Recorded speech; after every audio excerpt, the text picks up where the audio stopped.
ating dahon. Ang ganda. Pati na rin po itong ating hinog.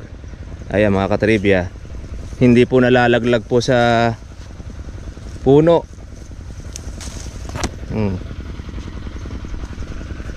Yan pala ang epekto pagka po organic.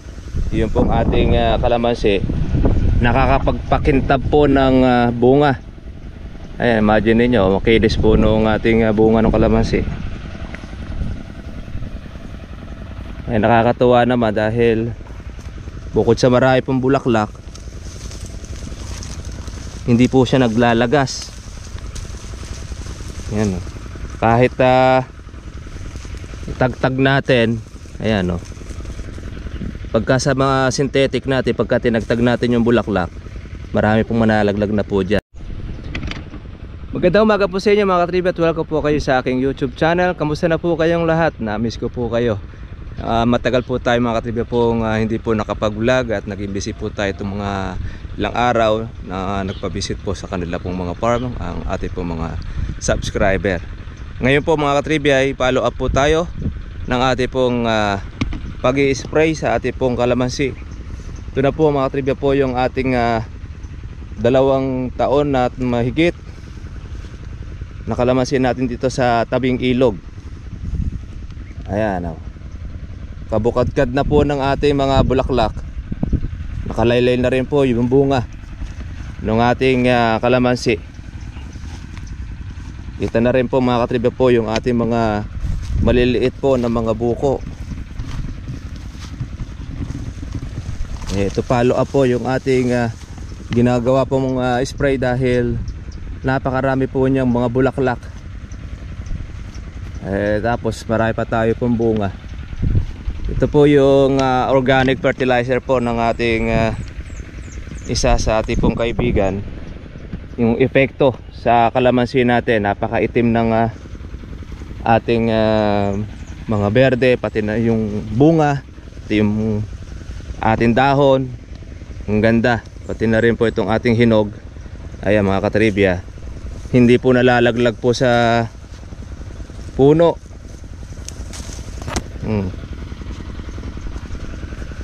Yan pala ang epekto pagka po organic. Yun pong ating kalamansi, nakakapagpakintab po ng bunga.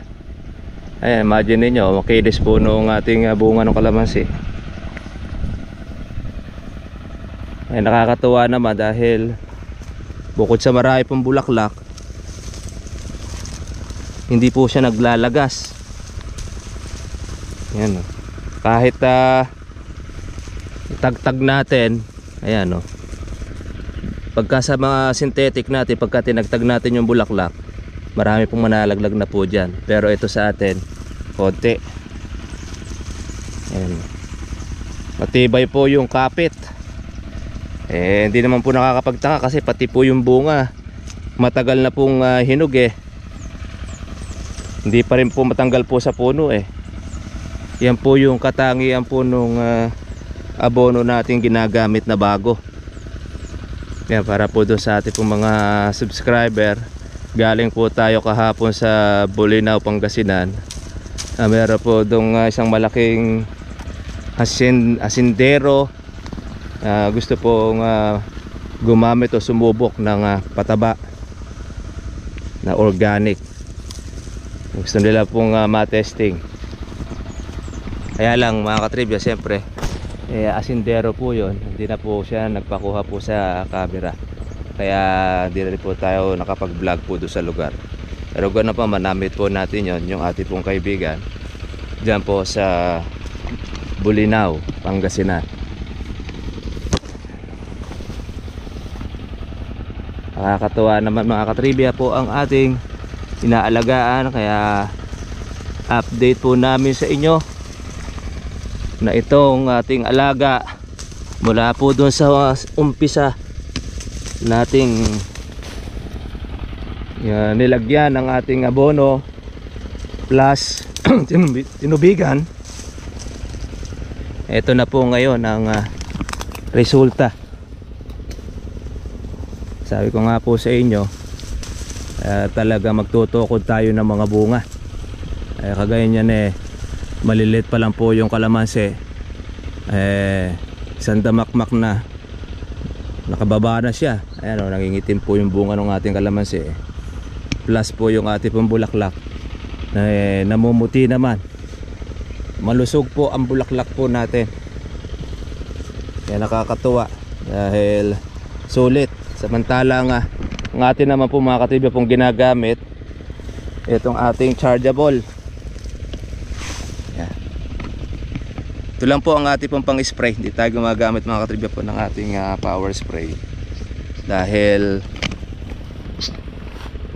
basta't na-maintain po natin po yung ating yung gamot. Siyempre ito pong ating pataba na ginamit, hindi po siya palatawag po na insekto. Yun po yung isa po sa ating napagmasdan kapag ka po tayo ay gumamit ng organic. Pero pagka yung synthetic mga katribya, ay nako po, grabe po ang insekto dyan. Ini-spray mo na, nalalaglag pa ang bunga. Ang mahirap mga katribya, buo yung bunga nalalaglag dahil mahina ang kapit. Itong sa atin may sira na ibang mga bulaklak o yung mga bunga o ayaw pa rin malaglag. Matindi naman po ang kapit. Ayan. Imagine niyo ito lang ang ating gamit-gamit, ang ating chargeable. Pero ang dami naman po niyang nagtuloy. Plus ito pa yung ating another batch, yung maraming bulaklak na ito. Pambuwan naman ito ng ating pang Marso. Yan naman po yung ating mapipitas. Ganyan po mga katribya po ang kalamansi. Sa isang puno merong iba-ibang buwan o panahon na inyo pong pipitasin. Hindi siya magkakasabay. Kumpara natin doon sa mangga, pag nagbulaklak sabay-sabay nitas, yun na nga. Pero kalamansi mga katribya, ayan, buwan-buwan bibigyan kanya ng magandang ani kung inyo pong aalagaan, papatabaan. Siyempre pati na rin po yung patubig. Gaya nito may bunga na tayo, meron pong mga maliliit, plus marami pa pang yan, meron pa tayong pang January. Pero meron tayong mahalaw ito mga katribya na pang December, pero hindi po siya ganun karami. Pang maintenance lang po natin sa kanya. Dito natin kinukuha po yung ginagastos natin sa patubig, insecticide. Yan. Pang upa natin doon sa ating pong kasama. Yan, dito na rin po sa bunga na yan. Nakagandahan mga katribya na kalamansi, pagka meron palang kargado ng organic, bumabata. Meron tayong subscriber yun lang daw bata ang ating kinukuhanan po ng video. Ang totoo, meron niya po yung kalamansi ng tatay ko, 15 taon na. Nilagyan po ng abono, papatayin na lang sana itong taon na ito. Aba, mas nahigitin pa niya yung kanyang kapitbahay doon sa itsura at saka sa bunga.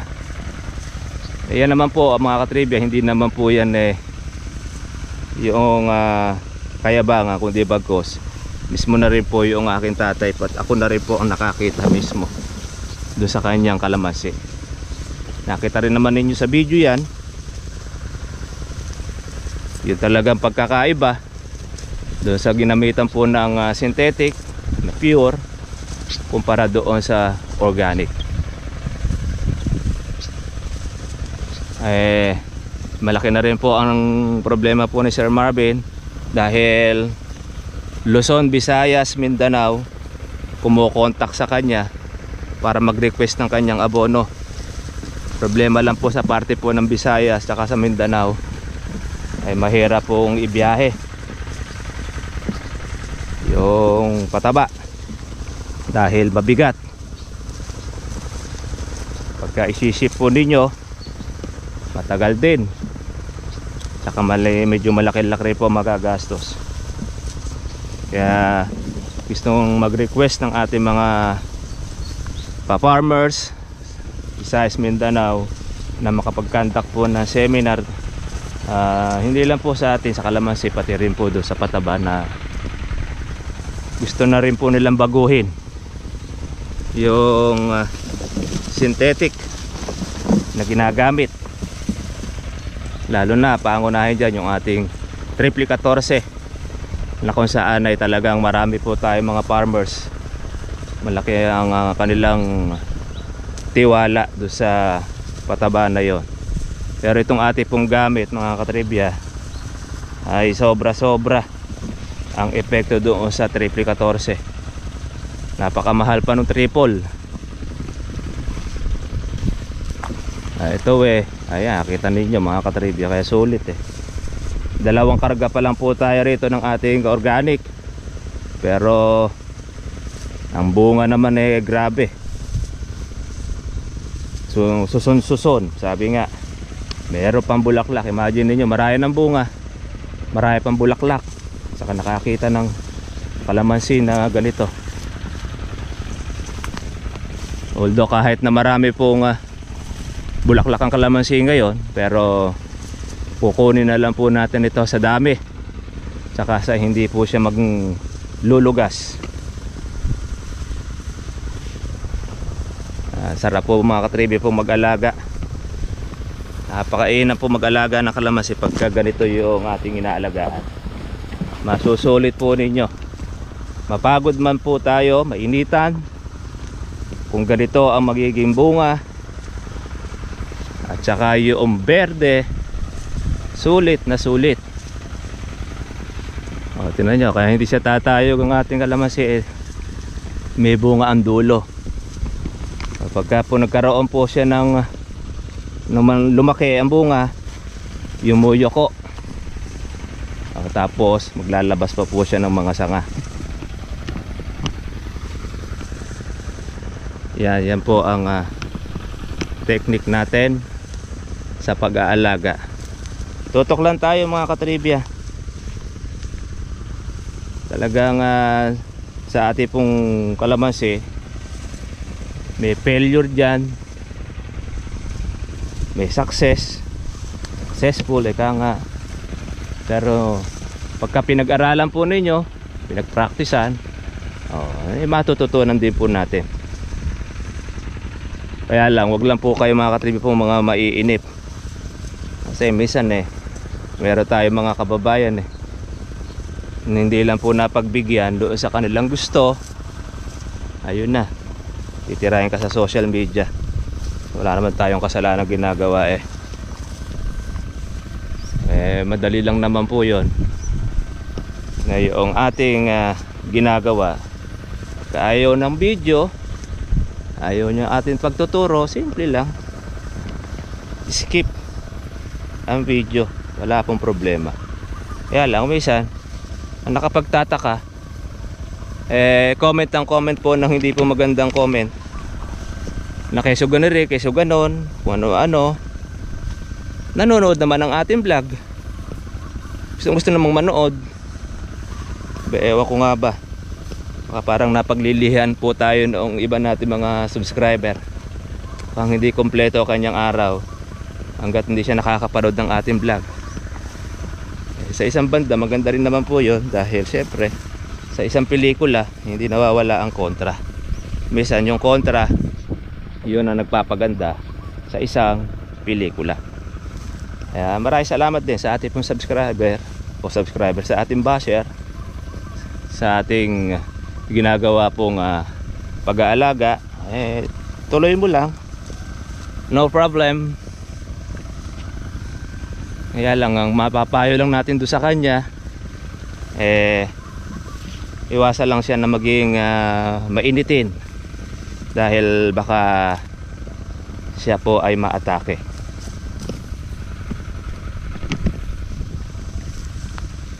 Magandang araw sa lahat, magandang umaga. Ayan, sa ibang lugar po ay binabagyo, Bisaya, saka Mindanao. Pero dito po sa Luzon ay grabe po ang init. Pero pabor na pabor naman po sa kalamansi. Mintres mainit, gusto ng ating kalamansi. Ganyan siya. Nagpo-produce siya ng marami pong bulaklak. Siyempre, tsaka po ng bunga kung ating aalagaan. Pero pagka hindi natin aalagaan, masisira rin po ang mga bulaklak na yan. Gaya po ng ating kapitbahay, yung nasira po yung kanyang bulaklak, hinintuan na yata ng kanya pong pag-aalaga. Ayun, sayang yung kanyang pinanggastos pang abono. Pero ayaw ko lang din kung nagtuloy siya ng pag-i-spray. Sa atin kasi at continuous, pagka po kasi tayo nag-i-spray na ganyan, marami po matitirang buo kumpara natin sa total hindi ninyo aalagaan. Kasi total hindi nyo ni-spray ang inyong kalamansi, talagang walang ititira sa inyo ng insekto. Yun lang ini-spray natin mga katribya. May mga nakakasingit pa how much more pagka hindi po natin ito inalagaan. Tayo naman, tinuturo po namin sa inyo po yung pamaraan kung saan kayo makakatipid, kung saan kayo ay kakasakto sa inyo pong budget. Kaya lang, tiyaga lang, pero maganda naman po ang nagiging resulta. Ngayon kung halimbawa at marami naman kayong pang spray, marami kayong pang gamot excuse me, power spray ang inyo pong gamitin. Tayo naman kasi mang maintenance lang naman po ito. Kaya makikita ninyo ay talagang halos makwal lang siya. Yung tamaan lang, eka nga, yung ating bulaklak ayos na, di na po natin siya pinaliliguan.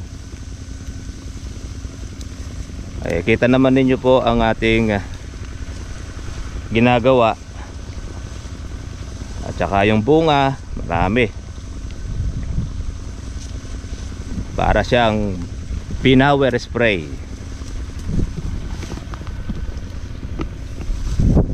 Ayan, ang daming bulaklak Sino ba naman mga katriba hindi po gaganahan dyan? Pag ganyan po ang bulaklak na namumuti, tapos ang lalaki pa.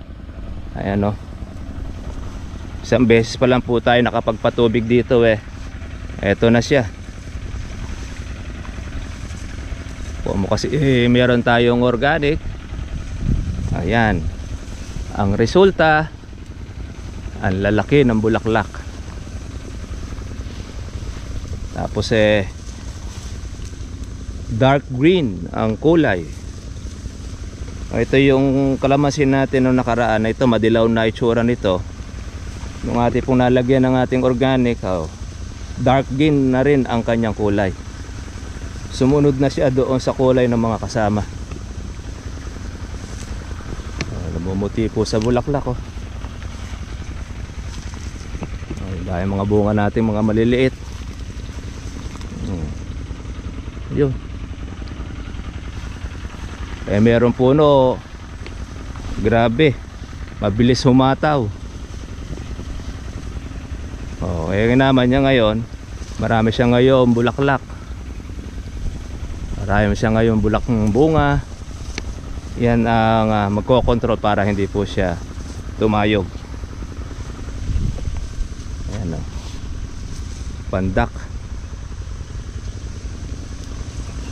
Ang kalamansi nating pandak, ito na siya. Nakakatuwa. Kahit bata pwedeng makapitas pagka ganito ang kalamansi.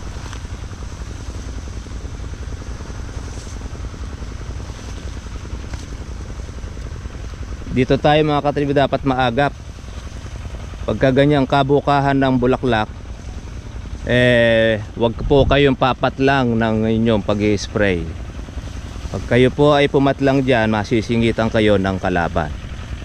At tinan ninyo ito mga katribya, puno ng bunga, mayroon pang mga bulaklak.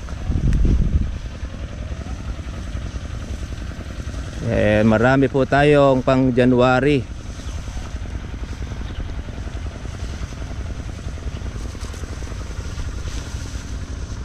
Yan.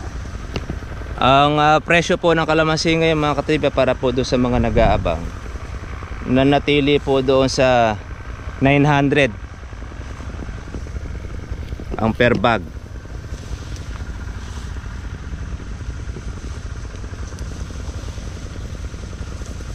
Pero dito sa amin sa palengke, ang tingi, sabi nung nanay ko, yung berde 80, yun naman pong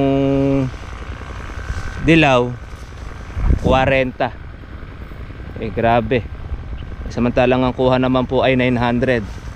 Ganyan kasi kami sa mga katribya, pagka po yung mga middleman, mga nagkakaisa, kakasundo-sundo, sila yung mga nagpapalabas po ng presyo. Kung maaari, para sa inyong lugar, kung kayo po ay nandiyan sa inyong palengke, pwede kayong dumirekta. Mas maganda po ninyong maibebenta po ang inyong kalamansi compare doon sa mga ahente na inyo pong bibigyan. Kasi mas malaki pa kita ng ahente kaysa doon sa may-ari na hindi naman po nagpagod, hindi po naghirap. Ayan mga katribya, ang ating namumuti parang sa pagita.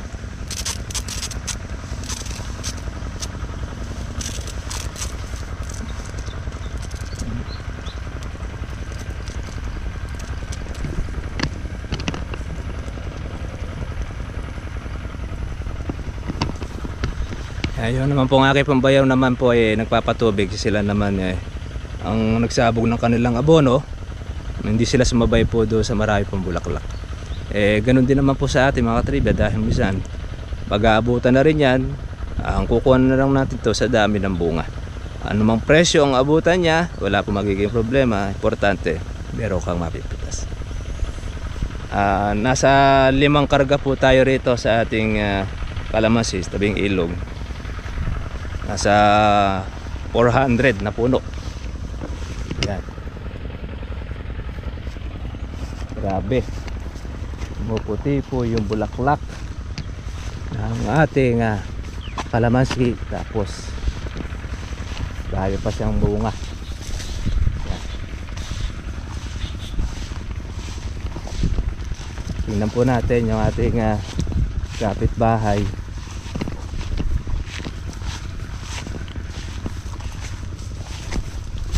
Ayun naman po yun sa ating kapitbahay. Yan, mga katribya, yellowish.